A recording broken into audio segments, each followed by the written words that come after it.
దేవునికి వందనములు. మీ అందరికీ దేవుని పేరిట వందనాలు. బహుశా నీ జీవితంలో అన్ని మాటలు నమ్మేస్తున్నావేమో, అందరి మాటలు నమ్మశక్యమైనవని నువ్వు ఎంచుతున్నావేమో, యోగ్యమని ఎంచుతున్నావేమో. కొంతమంది మాటలు ఎలా ఉంటాయంటే కత్తికి తేనె పూసినట్టుగా ఉంటాయి. ఇలాంటి మాటలన్నీ నమ్మి మోసపోకు సుమి. దేవుని వాక్యాన్ని మాత్రమే నమ్ము. ఎందుకు ఈ మాటలు దేవుడు మనకు ప్రకటిస్తున్నాడంటే ఈ ఉదయవేళ దేవుని వాక్యం సెలవిస్తూ ఉంది. 111వ కీర్తన 7వ వచనంలో, ఆయన చేతి కార్యములు సత్యమైనవి, న్యాయమైనవి, ఆయన శాసనములన్నీ నమ్మకమైనవి. మనుషుల యొక్క మాటలు నమ్మి బ్రతికి బయటపడిన వాళ్ళు చాలా తక్కువ మంది ఉంటారేమో, కానీ 100కి 100 దేవుని మాట నమ్మి బ్రతికి ఉండేవాళ్ళు చాలామంది. దేవుని మాటను నమ్మి చెడిపోయిన వాళ్ళు చాలా తక్కువ మంది ఉంటారు.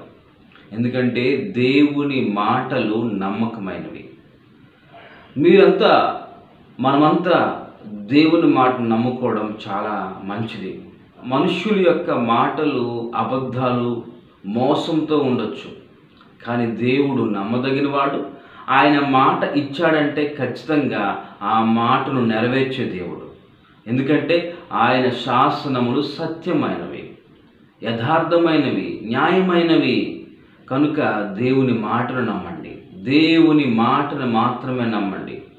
మరికొంతమంది ఇలాంటి మాటలు కూడా ఆడతారు, కత్తిపోటు వంటి మాటలు కూడా మాట్లాడతారు. అలాంటి మాటలు కూడా పట్టించుకోకండి.